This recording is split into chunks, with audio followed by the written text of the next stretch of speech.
on, everybody? It's your buddy, it's your pal Spaz Phoenix, the YWC reality check, and said I would give it a week.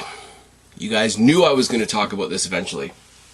The latest tantrum of Sasha Banks, which apparently includes Naomi this time. Now, first of all, a bunch of you that have followed me for a long time know what I think of Sasha Banks. I absolutely admit my bias towards Sasha Banks. I'm going to try and set that aside so that I can get my thoughts across properly in this. Also, there could be a couple of cuts here because there's a lot of different things I want to touch on, and I might not be able to do it all in one go because it's really late and it's really fucking tired in here. I think the last cherry on the sundae was what happened on SmackDown, but we're going to get to that when we get to it. I'm sort of going to do this as a timeline because there's lots of moving parts, and I'm going to go from last Monday when Sasha Banks and Naomi left to right now. I'm recording. This is probably going to go out Monday. I'm recording this Saturday, so SmackDown's already happened. A bit more fallout after that has already happened. If something happens between Sunday and Monday and they magically show back up on the show, which wouldn't surprise me at all, I won't know it at this point. So if you're listening to me Monday and something else has happened, then it is what it is. I'll be completely honest with you. I'm recording this at 9 minutes to 11 p.m. on Saturday the 21st. So anything that happens after that is after that. Now, I want to get into a couple of things before we get into this particular issue. People are asking me, why do I look at Sasha Banks when it's Sasha Banks and Naomi that both walked out? And it sort of runs into, if you've been following any of my videos, especially the videos that have to do with WWE, or if you've been following me on social media, you know that I have a lot recently referred to the agenda trifecta, which is Bianca Belair, Naomi, and Sasha Banks. And it's like, oh, well, you know, you think the same of all of them, so why are you being so harsh on Sasha? It must be a vendetta or something like that. Let me be clear. I'm not a fan of any of these three, which is going to get me the obvious accusations, which is fine. If you want to argue with me, at least argue something that I've said in this video rather than just looking at what I look like and what they look like and basing your view strictly on that. But I want to be clear. Just because I don't like these three women particularly, Bianca Belair doesn't really factor into this video, but I figured because people are asking me, I'll say this right off the bat. Bianca Belair, I don't hate, I don't despise, I don't think she's a cancer on the company or anything like that. Bianca Belair is the current John Cena. Bianca Belair is being rammed down our throats. Bianca Belair is cringy as hell in her character, in her delivery, and all that sort of thing, which is not entirely her fault. I want to make that point clear. WWE makes really, really crappy, cringy, one-dimensional characters like it's breathing. But not all of those crappy, cringy characters get shoved down our throats as much as John Cena, or in this case, Bianca Belair. On top of that, she's got a really cringy, you know, almost like Mean Girls, but like a couple photocopies later of Mean Girls thing going on. And as I've said multiple times, one of the biggest plot holes in WWE is that the hair whip thing. The hair whip thing is it's not anything to get hung up on. It's not a reason to hate somebody all on their own. But the hair whip thing is stupid. It is the only time a person in WWE is allowed to have an item in their hand, hit somebody with it, and not get disqualified. Now, I want to give some credit where it's due. Bianca Belair, heck of an athlete, heck of a wrestler. She's had great matches, but the thing is, she's had a lot of them. And when that happens, nobody else gets anything. So when we get a lot of her, and I don't really particularly care for her, and the gimmick is cringe, and people are trying to tell me she's the greatest thing since sliced bread, and she's not allowed to lose. I mean, see the SummerSlam match with with Becky Lynch when Becky Lynch made her return. And, oh, she was made to look really, really stupid. No, that's what happens with a returning talent. But Bianca Belair, to me, is more of a John Cena, she's really lame. She's a great wrestler, but if great wrestling alone got you to the top and got you to the spotlight that she's getting, somebody like Cesaro would have gotten a spotlight like that. And it's just not true.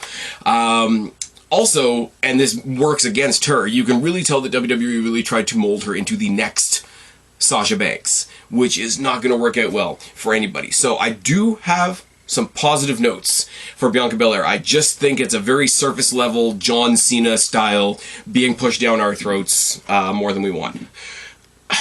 This is where I'm going to get some heat. Naomi's just not that good. Naomi again has that whole like, oh no you didn't 3-snap fucking like delivery. She's got a rip off Jeff Hardy entrance, and I'm sorry, and this is gonna make me sound like all the cringy SJWs that I hate. In the era where we are trying to recognize, you know, proper women's wrestling as proper women's wrestling, we're trying to get away from the Divas era, we're trying to get away from the bra and panties era, we're still talking about somebody who finishes people with an ass to the face. And that's not great. And she does, or she has done anyway. And here's something to go on.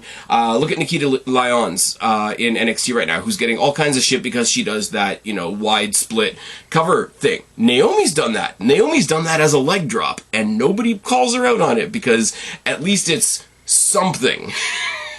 But where Bianca Belair is a fantastic athlete, could be a great character if it wasn't so cookie cutter. I just wish she wasn't being thrust down my throat so much.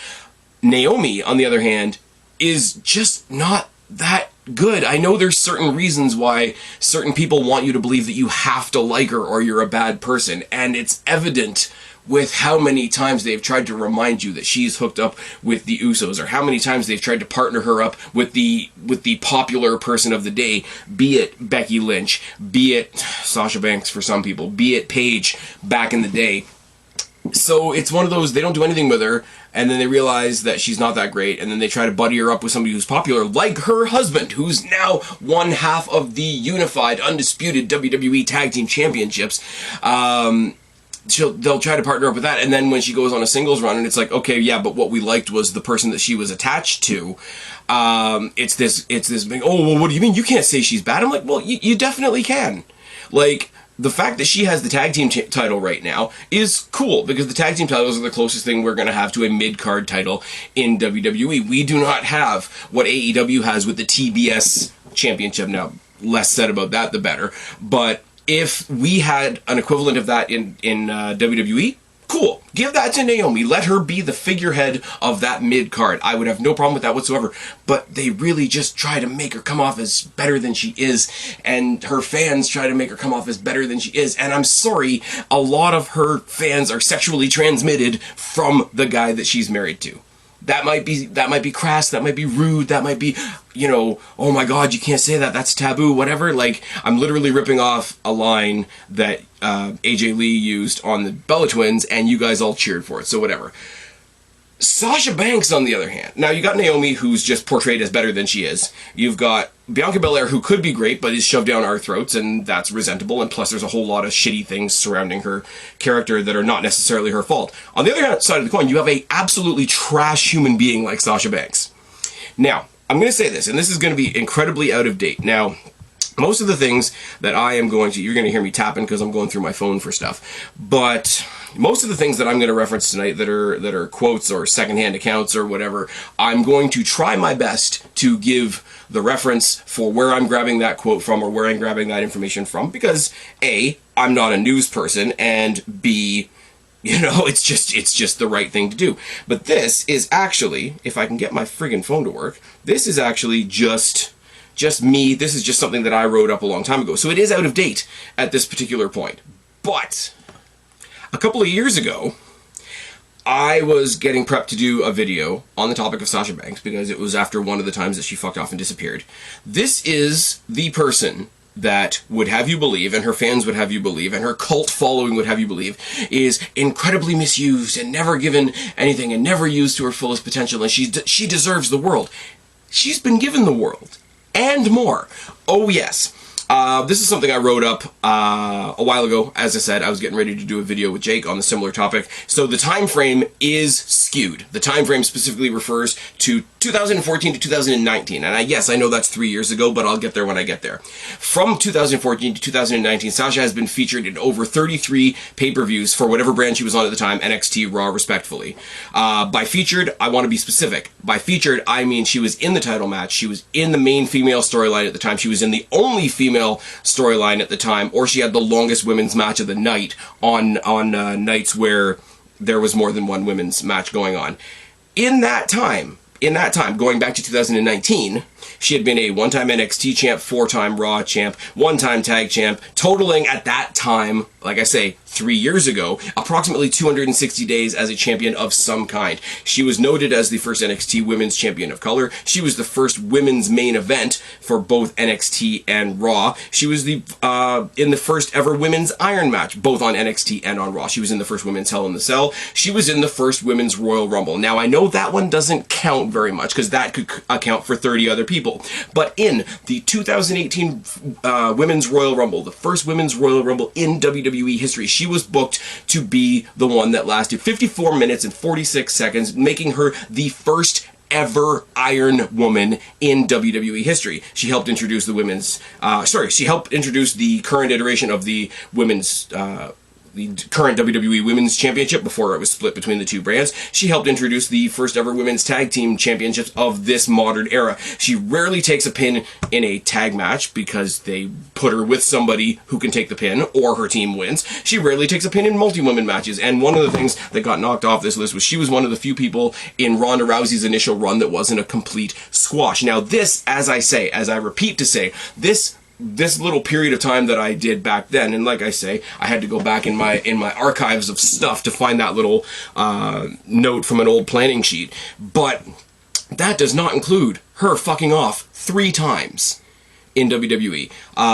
When she decided that, I had to lose the tag team titles at WrestleMania, so I'm going to have a temper tantrum in the back and disappear for 6 months and come back and make the entire issue of mental health a joke. I'm going to disappear because I think I'm an actress, and I'm going to go stand in the background and get myself a little credit for The Mandalorian. And, COVID's happening. There's no audiences. There's nobody here to cheer for me, so I'm going to fuck off, leave the roster high and dry for awesome people like Asuka and Bayley, who still haven't gotten their flowers in my particular opinion, throughout the entire COVID pandemic, non-audience, CWC, whatever you want to call it, era. Never mind the fact that all 3 of those times that she fucked off on the company, she got a hero's return, while all the people that held the roster up while she was gone went back to being buried. Let alone, she also ended Paige's career. Let's be real for a second. So this is the bare bones of my argument against, she hasn't been given what she deserves. I almost forgot. She's one of only 5 women in WWE history to main event WrestleMania. Yeah, let's leave it there for a second. There's going to be a bit of a jump cut, and then we're going to get into this story. But all of this, everything that I've said so far, will let you know why I look at this so badly, and why when 2 people walk out, my focus is on only one of them. So we're going to have a jump cut, and I'm going to be right back. So let's talk about Monday night. Let's talk about Monday Night Raw, where apparently right at the beginning of the show they announced it. I didn't catch this until later. I didn't catch this until it started blowing up on Twitter. But they had announced a 6-pack challenge to determine Bianca Belair's next challenge at Hell in the Cell. Sorry, I don't know what I'm saying. Don't listen to me that much. Don't listen to the fact that I can hardly speak and it's fucking tired in here. And it's hot summer season out there, which is making me cranky as well. But it was going to be competing for the chance to face Bianca Belair at Hell in the Cell, which is a very minor pay-per-view when you consider all the stadium shows coming up. The participants would have been Becky Lynch, Asuka, Sasha Banks, Naomi, Doudrop, and Nikki Ash, who really should be Piper Niven and Nikki Cross, but that's another conversation for another day. Very, very quickly, before one of the commercial breaks, Becky Lynch was seen talking to Adam Pearce on screen, talking about how the tag champions had left, and oh my god, what are we going to do? I should just be named the #1 contender, which is in storyline what Becky Lynch would say, obviously. Now, here's something I'm going to point out. Here's what I love. People, and let me be clear, I'm not defending WWE in this video. WWE's pretty fucking shit right now. They've killed NXT. You'll notice I haven't said anything about NXT in a while. They do a lot of bad shit here. But I'm just saying, for a handful of people that actually managed to get gold handed to them from this shitty company, it's really, really, really hypocritical what's going on here. But people, fans, critics, whatever, myself as well, are quick to criticize WWE when, oh my god, I can't believe they always change these things at the last minute. But when the hand is forced and what's causing the main event or the advertised main event to change is not in their hands, but it's just been ripped away from them because people decided to walk out of the building, that's another story altogether. But we had it given to us that, okay, Sasha Banks and Naomi are no longer in the arena. It's going to be a one-on-one match between Becky Lynch and Asuka for the main event. And I will say, the main event on Raw between Becky Lynch and Asuka was awesome, because of course it was. Let's be real for a second. Now, where I will give some sympathy, and where I think people really lost out on this whole situation, not that they would have won, I understand that, but it would have been a chance for Nikki ASH and Doudrop to be in the main event. So I don't know why they didn't take it from a 6-person to a 4-person. They still could have had the same winner. The main story still could have been Becky Lynch and Asuka, but you know what? They're slowly trying to do something with Nikki ASH. They're slowly trying to do something with Doudrop, which is a lot easier when other people aren't there soaking up all the spotlight. But whatever, they had the match. Asuka won with the mist in the face, so I'm pretty sure that's going to be a triple threat at Hell in a Cell, which is fine. So, what do we have? What was the immediate word the next day? And yes, I'm getting my sources from videos that I watch on What Culture, because What Culture are awesome, and they tell me where the sources actually are. And this one comes Mike Johnson of PW Insider. The word making the rounds backstage at the taping is that Sasha Banks took issue with some planned creative in the original main event, a Raw six-pack challenge to determine Bianca Belair's next challenger in Hell in the Cell. Banks had a meeting with Vince McMahon, and the belief amongst those we've heard from is that McMahon didn't change the direction of the plans. Banks wouldn't back down on her issues and made the decision to leave the taping. Now, thing is, before I read the actual news on this, now this is fine. That's just in general, like I say, PW Insider, Mike Johnson, that's the quote. But it basically says what we all thought at the time. If you were really honest with yourself for a second and you saw what was going on and you saw the initial news flying around Twitter, and my initial reaction, and I'm sorry for this being the third or fourth time now, I was thinking, oh, cool, Sasha Banks is having another tantrum. Isn't that wonderful? And I can't be blamed for that. And like I say, once again, you've got a company that always falls under scrutiny, rightfully so, for always having to change their plans, always having to change their advertised matches, always having to rewrite the script at the last minute because the crazy old man says so. But this one isn't because of the crazy old man. This one is because of Sasha Banks. Oh, yes. And we're going to get into what the plans were shortly, because you walk out because the current plans moving forward only benefit you. Only benefit you. Give me a second. Give me a second and think about that right there. You have some accomplishments around your waists already. And the company has a plan set in motion where you're going to just get more. And that's bad. How entitled is that? Give me another jump cut, and we're going to talk about this more. So now we move on to how WWE handled it, and how WWE were so petty, and how WWE were so slanderous. WWE released a statement regarding the matter. I'm getting this from Aaron Rift, no DQ. It's copied verbatim. I'm just going to read you what it says. When Sasha Banks and Naomi arrived at the arena this afternoon, they were informed of their participation in tonight's main event. During the broadcast, they walked into our head of talent relations, John Laurinaitis' office, with their suitcases in hand, placed their tag team championships on the desk, and walked out. They claimed that they weren't respected enough as tag team champions, and even though they had 8 hours to rehearse and construct the match, they claimed they were uncomfortable with 2 of their opponents in the match, even though they'd had several matches with all participants in the six-pack challenge. Raw is a scripted live TV show whose characters are expected to perform the requirements of their contract. We regret that we were unable to deliver as advertised tonight's main event. Show me the lie.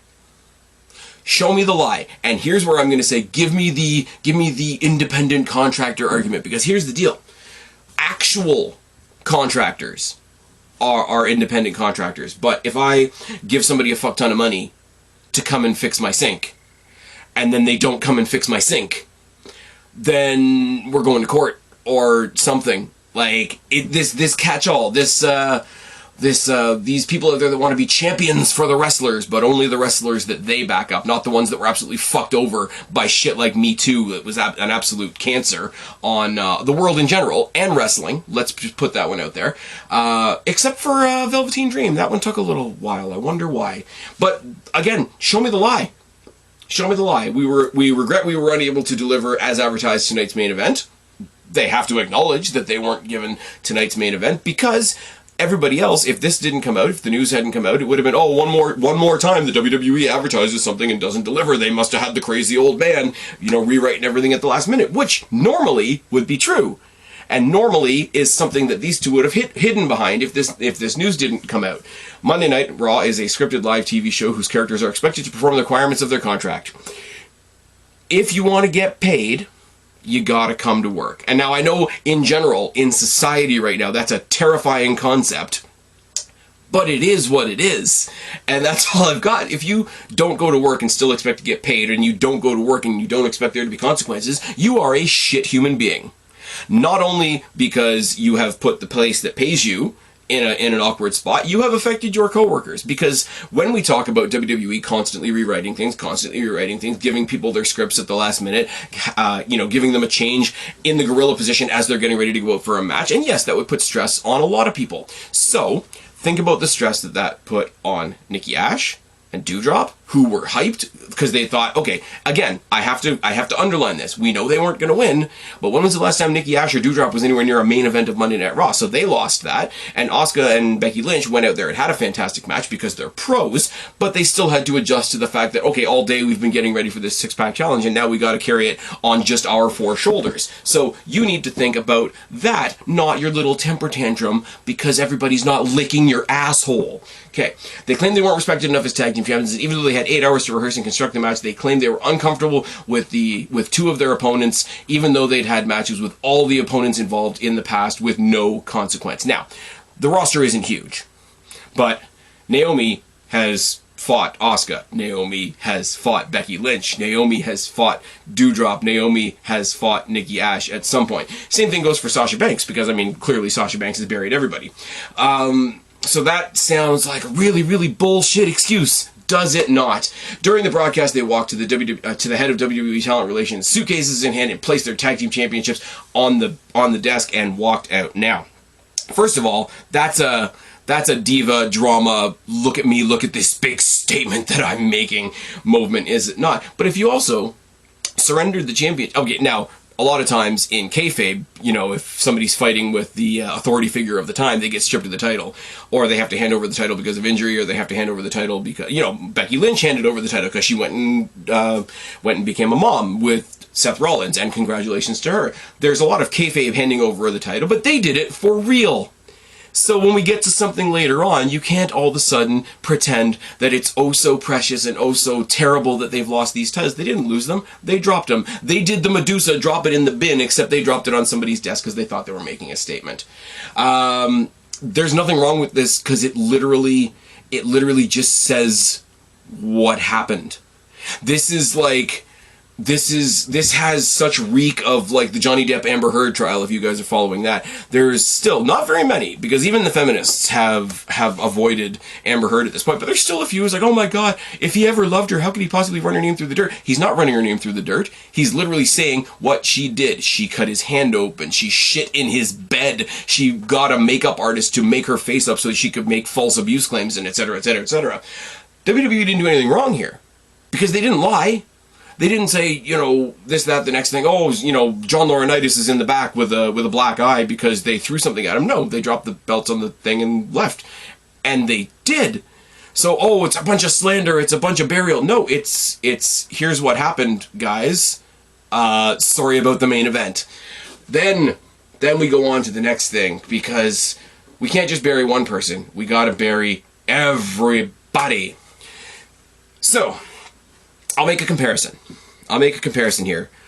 In AEW, you got Tay Conte and Sammy Guevara, 2 people who the crowd absolutely loved until they saw a little bit too much of these 2 young stars that have a relationship outside of wrestling, that, they're living their best life, and, people that haven't left their basement in 10 years and haven't touched grass in 20, looking at you, Michael Sidgwick, all of a sudden hate them because their lives are better than yours. Let's be real. Flip it over to the WWE, who's that sound like? That's Carmella and Corey Graves, 100%. So Corey Graves, on commentary, had to speak about what was going on because it was a thing that was happening on the show. So I don't entirely know whether the sound is going to do what I want it to do or not, but here we go. Originally scheduled to be part of a six-pack challenge until WWE Women's Tag Team Champions Sasha Banks and Naomi summarily and unprofessionally left the arena before this match could take place. First of all, he didn't say that. Vince said it in his ear and put it out to the masses through the form of Corey Graves, because that's one of the things that commentators are supposed to do. That's not the only time we're going to talk about that in this pod. But again, where's the lie? Where is the lie? And, you know, you get the whole summarily and unprofessionally left the arena. Yeah, it was. You left, you know, I know nobody's going to care, oh, big, bad, scary company versus the worker, except, yeah, it's a pattern. It really, really is a pattern. But also, you left your employer in a lurch. You left your coworkers in a lurch on live television. And don't tell me that not doing it until the show actually started wasn't planned either, because that's bullshit. So I will say, and much like Carmella actually come along and put somebody in their place for, like, somebody's like, oh, so, you know, Carmella needs to put a bigger leash on Corey Graves because he's out here saying stupid shit. And her only response was, imagine living in a world where you think he just says whatever he wants. He does his job, period. And whether you like Carmella, whether you like Corey Graves or not, whether you like the Carmella and Corey YouTube thing that they tried to do, I never checked it out. I don't really care. But that's absolutely true as well. But I'm going to go one step farther. Yes, that wasn't Corey Graves. That was Corey Graves being a puppet for the words of Vince McMahon. In this case, Vince McMahon isn't wrong. Is Vince McMahon wrong sometimes? Abso-fucking-lutely. Absolutely. There's a lot of things. They've fucked up Rhea Ripley. They have fucked up Shayna Baszler. They have fucked up Nikki Cross. They are not showing nearly enough love to my girl Shotzi. But that is equally bad character booking, and the fact that so much of the spotlight has been gift-wrapped to people like Sasha Banks. Matt Cardona put in his 2 cents in a joke, and then we had, you know, CM Punk being a cuck, but that's okay. Matt Cardona, if I could go back in time, the night that I was pushed off the stage in a wheelchair on Raw by Kane, I should have walked into Johnny Ace's office and put my fake neck brace on the table and walked out because I wasn't being respected enough as the internet champion. Fucking popped me rotten when I saw this, but the only reason it got so much attention is because CM Punk's got a killer instinct these days, it seems. Oh, if you want to go back in time and stand up for yourself, then you should stand up for the workers now. Well, no, because Matt Cardona is out, again, living his best life. So, of course, his opinion is going to be unpopular. And, of course, if you're not licking the Sasha Banks asshole, then you're going to be unpopular. So that's a bit of the reaction so far. That's WWE telling the truth. That's Vince McMahon telling the truth through Corey Graves. That's Matt Cardona hilariously telling the truth. And all of them getting shit on for it. Because you can't...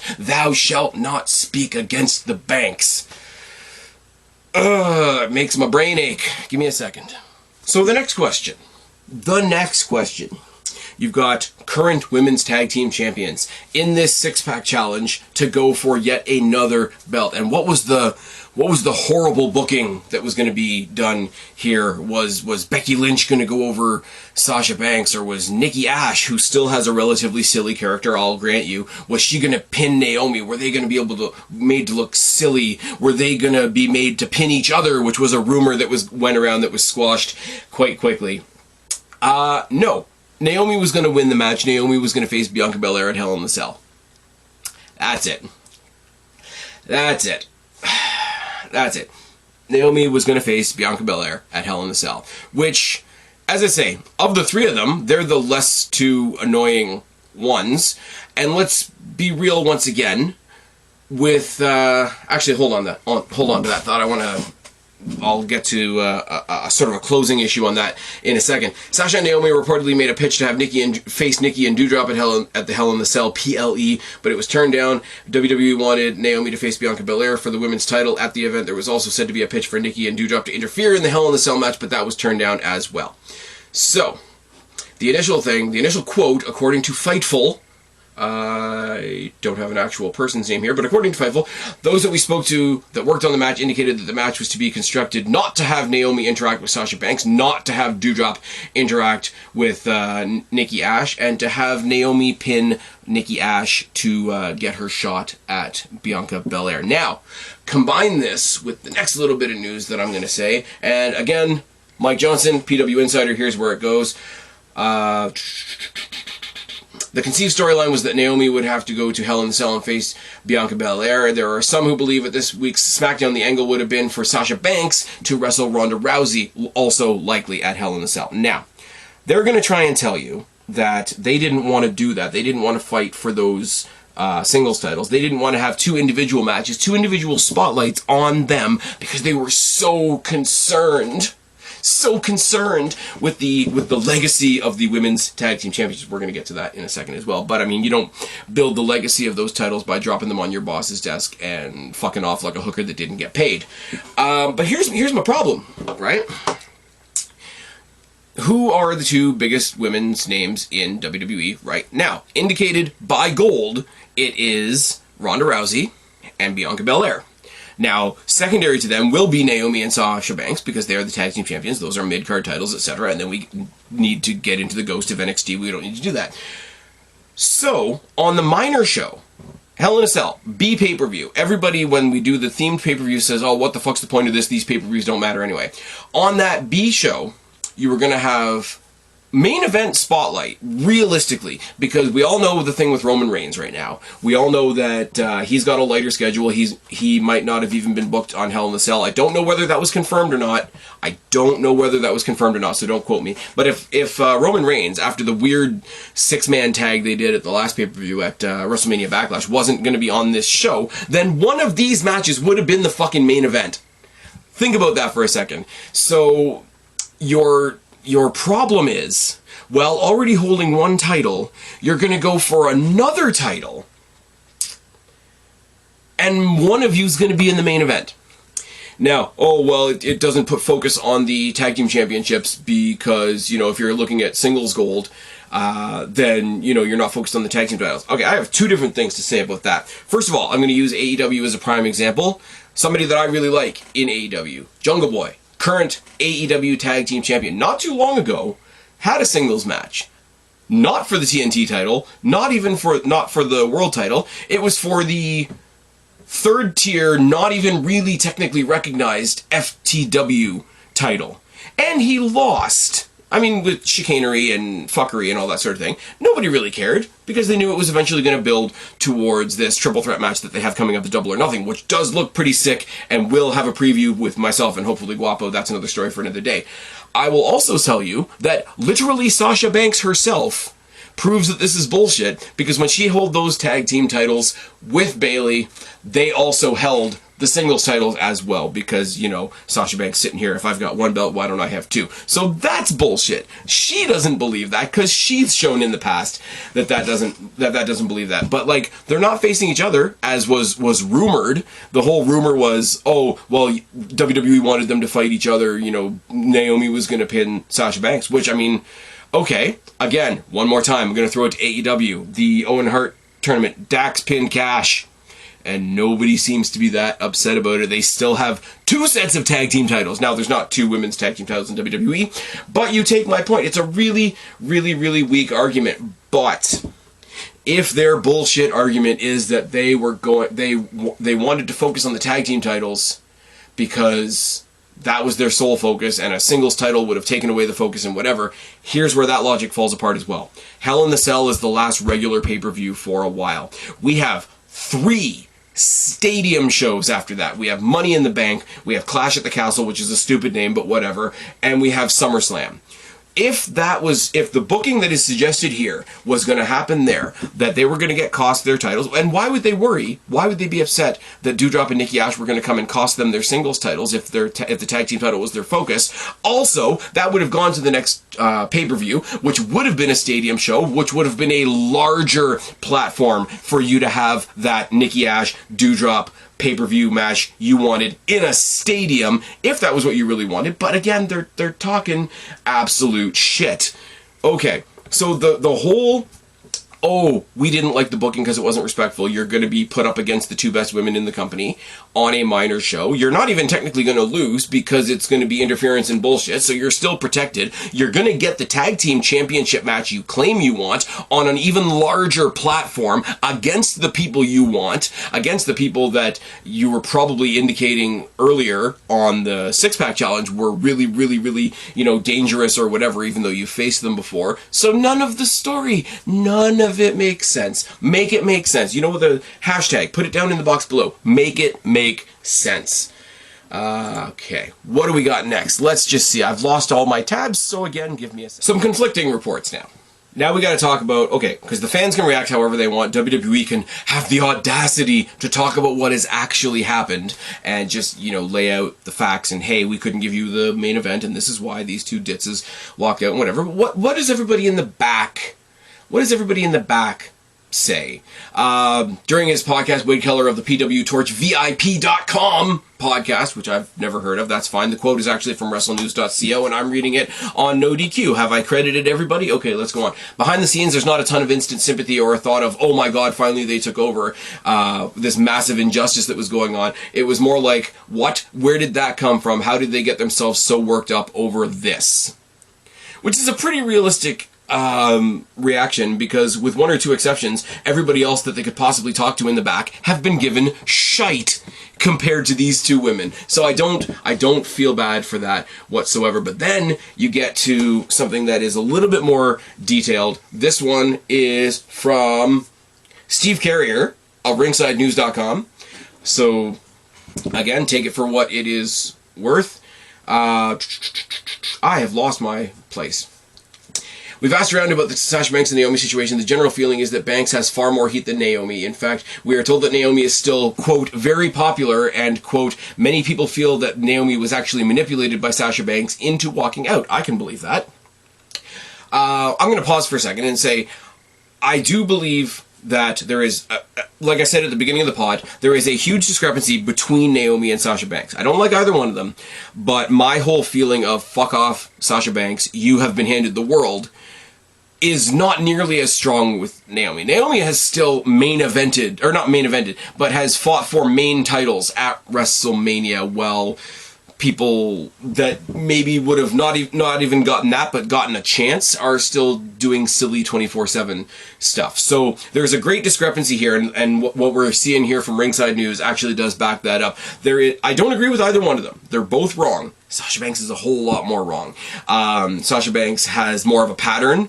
I don't think there's actually been... I mean, Naomi has been involved with some other negative things that have happened with the Usos, with whichever one of them has had, like, drinking issues, substance abuse issues, and all that sort of thing. Naomi has been gone from TV for various reasons having to do with personal family stuff, which is very, very different from, fuck off, that's not good enough, I'm going to walk out. So this is really where you get into the whole, they're both bad, but Sasha Banks is a lot worse in that case, because the amount of stuff you put on Sasha Banks' plate and then listen to her say, oh, I haven't been given enough or I haven't been respected enough, is a lot heavier than Naomi's. I really do feel it's important to put that in there.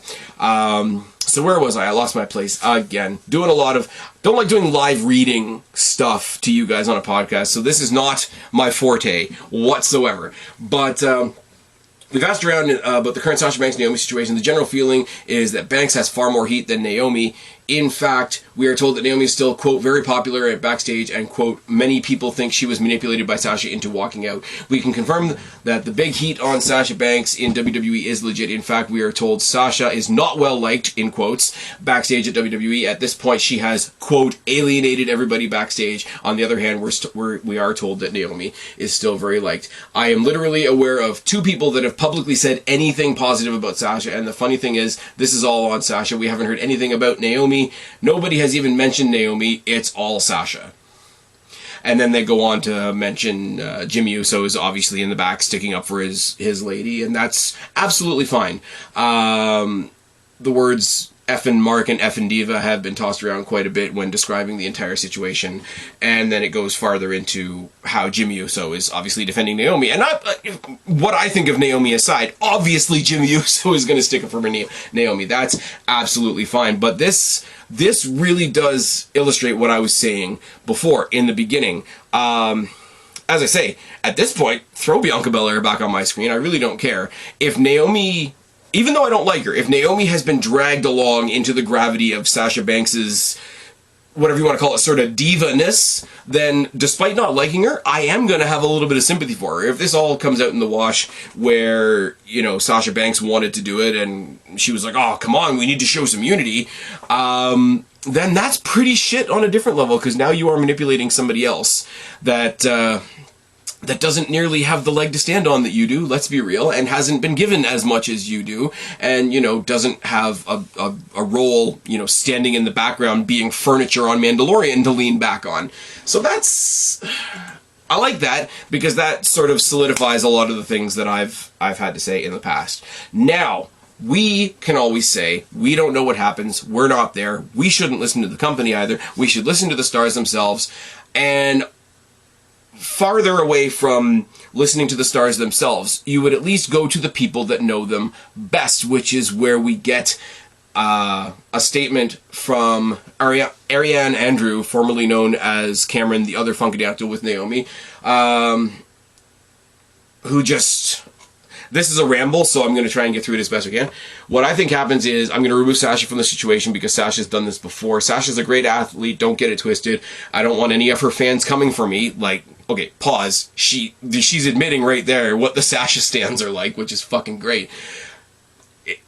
She's definitely deserved. She's a great wrestler. She's a great character. She does what she has to do. My girl Naomi wouldn't do this, and I feel like she wouldn't do this unless she had somebody manipulating her and telling her how to do this. Let's best believe if I was here coming in as a Funkadactyl, it wouldn't have been happening at all. Sasha is Sasha. You have Snoop Dogg as your cousin. You're a top athlete. You can literally do whatever the fuck you want. You can literally say whatever you want, do whatever you want, and you have no repercussions. You're a star athlete, and you feel like you can back it up.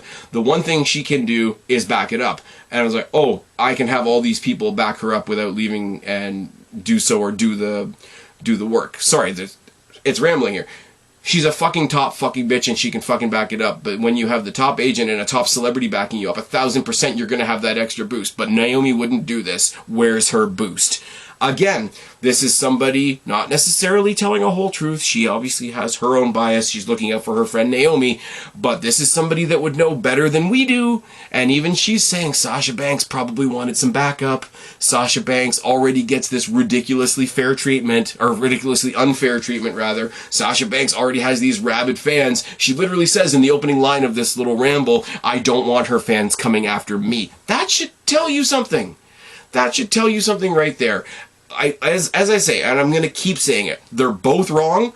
Sasha Banks is a hell of a lot more wrong than Naomi. If anything, I'm going to come out of this having a little bit of sympathy for Naomi, because I think Sasha Banks just fucked her royally.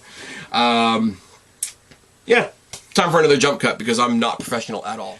Okay, so here's where we got a little bit of a wrap-up, and this was sort of latest regarding Sasha Banks and Naomi heading into this Friday's SmackDown. According to Mike Johnson, a PW Insider, once again, it does not appear that either Sasha Banks or Naomi are going to be in Grand Rapids, Michigan for tonight's episode of SmackDown. Naomi reportedly did not travel with her husband Jimmy Uso to SmackDown, and Sasha was said to be on a plane heading home to Minneapolis from Orlando last night. So, well, you split up a couple, which is not really anybody's issue but theirs. But I mean, you do get used to traveling with your spouse if you have the lucky position to do so. And what did how much of an effect did they have on tonight's show, or this past Friday's show, I should say? I'm pretty sure whatever segment was going to put Sasha Banks in the same ring as Ronda Rousey was replaced by the Shotzi versus Raquel Rodriguez match, which was a lot of fun. I mean, I'm biased. I like Raquel Rodriguez. Shotzi's my girl. And once again, I say, when you take away the people that take all the spotlight, some people get a little bit of it, and that is good. But again, it comes back down to that typical criticism we have of WWE, where, oh my god, I can't believe they rewrote a show at the last minute again. Well, yeah, when people just decide they're not going to show up, other shit is going to get written in, and especially for the ones that have just come up from NXT, and for the ones that haven't really had a chance to establish themselves at all, like Shotzi and Raquel Rodriguez. Raquel Rodriguez had a great match with Ronda Rousey the week before, which is fine. But again, it's that whole, oh yeah, by the way, the ones we treat like actual stars decided not to show up tonight, so go out there and fill a couple of minutes. That's pretty shit. That's one of those, okay, you can laugh at the fact that you just fucked over your employer, but you also just fucked over your coworkers to a certain degree there. During the Masked Man show, former WWE writer, I'm going to fuck this up, Kazim Famuadi, or Famuide, commented on the matter. I did hear that their contracts were like they were in negotiations for renewals, and I don't know how soon, but I think Sasha and Naomi's contracts will expire in the next 2 months already, right? So, I mean, if there's another caveat to all of this where we're just like, okay, like, what happens if they run out and just leave the place while they're doing this? So, the big part to take out of that is both of their contracts are up in 2 months, and okay, bye. Like, again, I'm going to go back to what I said a second ago. If this is a case of Naomi being led astray by Sasha Banks and WWE finds that out and sees that and decides to bring her back because she, you know, the Usos have a little bit of sway and whatever, then cool, fine, whatever. Make a mid-card title, let her be the head of that division, cool, fine, whatever. But for the amount of times that Sasha Banks has walked out of the company because things weren't going her way and she got really upset... Okay, cool. You wanna show what a badass you are by walking out? Keep walking. Kick rocks and flip flops. It's fine. But yeah, they like I say, Naomi did not travel with her husband. Sasha Banks went back to things. So now that's 2 shows. That's 2 shows and a pay-per-view that they've had to rewrite around other people because. Because they just felt like fucking off. Now, I will say the upside of that is Asuka's getting a shot that she deserves. She's getting some pay-per-view spotlight that she deserves. It's probably going to get turned into a triple threat match with Becky Lynch, who's awesome, and that's very well deserved. I hope they give the shot, because Ronda Rousey's not losing that championship anytime soon, I hope they give the shot to somebody absolutely random. Like, Charlotte's off getting married, happy for her, happy for Andrade. Give the shot to somebody totally random. Give it to an Natalia, because we know they have a history, and maybe not, it wouldn't be the most interesting match in the world, but technically, and how well they know each other, that could be a really cool story to tell. You could have somebody come over from Raw. You could have the Judgment Day invade SmackDown, and you could have Rhea Ripley. Rhea Ripley versus Ronda Rousey would be a fun match. Give my girl Shotzi another shot. Pun intended. But yeah, so with the company that always has to rewrite stuff, this one's been taken out of their hands. This is the time where you look at who fucked off and who filled the gaps, and you reward the people that filled the fucking gaps. That's all I got on that. And here we go. What happened on SmackDown? 2 things happened on SmackDown. Baron Corbin cut a promo on Madcap Moss because he used to be Madcap's boss, and now he Pillmanized his neck the other week with the Andre the Giant Memorial Trophy and whatever. You should never try to improve your station in life, and if you want to eat steak now your nurse has to chew it for him. Now, people like to pull, and this isn't even Sasha Banks, this is just her weird fans trying to make things into things. Because he mentioned steak, the guy who was rich and then poor and then rich, who likes to talk about buying expensive things, talks about the expensive hat, the expensive Rolex, the suits, the, what car he drives and whatever. Yeah, when he talks about food, because he wants to make the whole, your nurse has to chew your food for you. Of course, if he's going to make a food joke, it's going to be about steak, because steak is an expensive thing. Well, that's clearly a dig. That's clearly a dig at Sasha Banks, because one time she talked about eating steak with Vince McMahon. Put your helmets on and go outside. Touch the grass. I promise the fresh air isn't that scary. But then... then it gets fun, because once again, what did I say? What did I say at the beginning when I just read out WWE's statement? When, oh my god, they're slandering Sasha Banks. Nope, they're just saying what happened. So then we had, and again, I hope the sound comes through. This is really shoddy work on my part, but I hope the sound comes through, and we got Michael Cole saying this. Talk about what happened this past Monday night when Sasha Banks and Naomi let us all down. The WWE Women's Tag Team Champions walked off the show and walked out of the building during Monday Night Raw. They were supposed to take part in this, the main event, the 6-pack challenge, where the winner would be next in line to face Bianca Belair for the Raw Women's Championship. However, Sasha and Naomi took the Tag Team Championships into the office of our Head of Talent Relations, left them there, and then promptly walked out of the arena. Their actions disappointed millions of WWE fans and their fellow superstars. So because of what Sasha and Naomi did this past Monday night, they have been suspended indefinitely. And we will have a future tournament to crown the new WWE Women's Tag Team Champions. Again, I'm going to get repetitive here. Where's the lie? They came in, they fucked off, they dropped the belts on Laurinaitis' desk, and fucked off. And they disappointed a lot of people. I mean, I'm going to take that in the broadest sense. They probably disappointed their coworkers who were looking forward to getting the rub from the only people that actually get a push in WWE. I'm sure there were people in the arena that are fans of Sasha Banks and Naomi who thought they were going to see them, saw the big marquee at the beginning of the night, and then didn't get to see them at the end. I'm pretty sure that was disappointing. I'm pretty sure there are people with their helmets tightly fastened to their heads watching from home that think these two are absolutely great, saw that graphic, and then were disappointed that they didn't get to see it at the end of the night. So, again, where's the lie? Now, here's where it gets funny. Oh, well, they're gonna do a tournament. Like, they don't even have a division. Those belts don't mean anything. Which is awesome, because you're burying the people you're trying to defend. Their whole shtick is that they were walking out because of the dignity not being shown to the tag team title belts, and their own fans are saying, well, they can't do a tournament for those belts because those belts are useless. I mean, that's fucking great. I mean, they weren't. They were just... They were just doing Sasha things. But the running line is that they were defending the valor of those tag team championships. Now... I'm going to go through something else here for a second, because there's something else that I wrote in response to somebody a little while ago. It's like, well, there's no teams to do a division with. Now, I'm going to rhyme off a bunch of teams right now for you. Not all of them are great, but here's the thing. You don't need, if you're doing a tournament of, say, eight people, 8 teams, whatever. Now, keep in mind, people over in AEW loving the Owen Hart tournaments, both of those tournaments were only 8-person tournaments. So 8-team tournaments. You don't need 8 main eventers. You need 2 main eventers and a bunch of other people to lose. So hear me out here for a second. You got Natalya and Shayna Baszler. You got Nikki and Piper Niven, who got fucked out of their main event by Sasha and Naomi on Monday by them leaving. You got Vega and Carmella.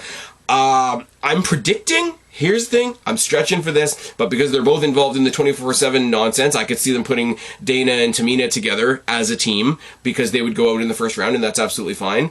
Personal choice of mine, have the Judgment Day, because those titles are defended on both Raw and SmackDown. You could have a Raw person and a SmackDown person team up to go for them. Have the Judgment Day reach out to Shotzi Blackheart and have Rhea Ripley and Shotzi Blackheart as a team. You have a well at your disposal in NXT, because NXT is not being done properly right now. I would love to see some people come up, bring up Toxic Attraction, bring up Caden Carter and Casey Catanzaro, bring up Roxy and Wendy Chu, bring up Io Shirai and team her up with Asuka. There's teams. This cute little, oh my god, if there's not Sasha Banks and Naomi, there's nobody, isn't a thing. So they will do a tournament, and I guarantee you some of those teams that I mentioned will be in it, and probably they'll bring 1 or 2 people up from NXT. Do you know why? Because WWE is telling a lot of truth this week. That seems to be the theme. When your car breaks down, when your wheel pops off, so you pop a tire on your car. Do you sit at the side of the road and just pretend that that's where you're going to be for the rest of your life? No, you don't. You chuck the tire in the garbage, and you put the spare tire on, and you keep rolling. Any one of these could be a spare tire, and then you go on to the store and you buy a brand new shiny tire. That's all I'm saying. Bring Deonna Purrazzo and anybody else that she wants over from NXT, offer them a bigger or from Impact, offer them a bigger contract, and they can be tag team champions. It'll be absolutely fine. But on balance, these are not the most prestigious titles in the world. So even if they did throw the titles on a joke team like Dana and Tamina for a week or so, and then they get beaten by, a superstar team like Asuka and Io Shirai, and then they carry them for a little bit. Asuka and Io Shirai could definitely carry a tag team championship. Asuka and Kairi Sane proved that not too long ago. not too long ago in the history of this title. So I know you want to think that the people that you're a fan are the be-all and end-all of the company. But the thing is, they're not. And lying to yourself is not a good mental health thing. I'm just putting it out there. And the last is just some fallout, some other mean things that WWE has done to them, and stuff that nobody gives a shit about unless they're trying to do something. Naomi and Sasha Banks have been replaced in the Then Now Forever Together signature at the beginning of the show. There's not a single person on here that's listening to my voice right now, that's watching me on YouTube, following me on Rumble, following me on any audio podcasting platforms. Please tell me down in the box below or on Twitter if you watch the Then Now Forever Together signature and consider it part of the show, because you don't. The only time you watch that thing is to see who's been taken off of it and who's been put on it. And let's see. Who have they been replaced with in the Then Now Forever Together thing? Cody Rhodes and brand new SmackDown Women's Champion Ronda Rousey, who are, despite my opinion of Cody Rhodes, bigger, better stars. Oh yes. Oh, and they took down their merch, because you should be able to fuck over your company and they should still allow you to sell merch so that you can make money and benefit from them while you're fucking them over. Apparently, the Sasha Banks and Naomi Facebook pages were taken down. I mean, they were monitored and produced by WWE anyway, so that's not really anything. And Naomi has taken the huge, big, large step of removing WWE Superstar and hashtag Feel the Glow from her Twitter bio. That'll show them. Now, it's terrible. It's terrible. Like I say, I want to reiterate once again, if this has been a case of Sasha Banks has thrown just another tantrum and now she's dragged Naomi along for the ride, that's really unfortunate. That's a situation Naomi will have to come back from. Sasha Banks can fuck off.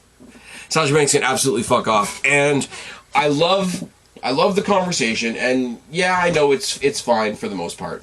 AEW, WWE, that conversation is never going to die. People are very agitated at the idea that MJF is going to come to WWE in 2024, which will make me laugh a whole lot, because you wouldn't have predicted that, and then Cody Rhodes came back. So I don't know what to say about that. But here's the thing. There's two reasons why. I wouldn't say them going to AEW, because them going to AEW would get them a huge pop and they'd get probably more platform than they deserve over on that show. But there's two reasons why you shouldn't, if you're a fan of AEW or if you're a fan of these two, want them to go over. Is one, you're already complaining about AEW's women's division while it's actually getting better. The two most recent examples I can think of are them writing Hikaru Shida out of the Owen Hart tournament because she literally wasn't there, and that was somehow bad. Now, Tony Khan, I will say, to caveat this, Tony Khan has gone out on Twitter and said some stupid shit in the past. Don't get me wrong. I'm starting to like the guy. You guys know I sway way more towards AEW than WWE, at least with most of my content these days, so I can't exactly come out here and shit on Tony Khan, but he has said some stupid shit. The stuff with Big Swole was probably not his best social media move, but I mean, Hikaru Shida wasn't there, and people freaked out about her being written out of the tournament and being replaced by Chris Statlander, who's fucking awesome, by the way. And then people were upset at the mere fact that Riho was beaten by Ruby Soho. So why would you want your favorite wrestlers to go to a place where you're already complaining about how the women are treated? Conversely, if you're an AEW fan, why would you want these two to come in and bury your favorite current women's wrestler, who's probably already not being treated very well, even farther down the pipe? Doesn't make sense. Sasha Banks, I know, because she stood in the background and she was some furniture for a couple episodes of The Mandalorian. She's going to be an actress now. Cool, go for it. I call your bluff. You've walked out. You've made your huge statement by walking out. You know who walked out and meant it? CM Punk. Even though CM Punk's taken some weird stances these days that are entirely unnecessary, CM Punk walked out of WWE and meant it. You're doing it so that you can have a comeback in 6 months and that they can start licking your asshole all over again. Naomi, much as I hate to say it, won't get the same fanfare. They'll stick her with her husband and her brother-in-law. They might put her in the bloodline, which is going to make the bloodline weird. But this ain't it. I'm calling their bluff right now. If you've walked out, keep walking. And it's not going to happen because they're just full of shit. They're just brats being brats. And what's even worse is whoever holds up that division while they're gone is going to go back to being buried as soon as they come back. And that is not just their fault. That is also WWE's fault. Anyways, battery's about to die on my camera, and I've ranted long and hard about this. I didn't want to just come out here and say, well, I think these people suck, so fuck them. No, I've tried to give you the best breakdown of my thoughts that I possibly can. I said on Twitter when this kicked off, I said I'm going to give it a week. I'm going to give it till the following Monday, and we'll see how everything goes. But it's basically gone the way that I thought it would go. And as I say, it's Sasha Banks, and she's brought an additional victim along for the ride at this point.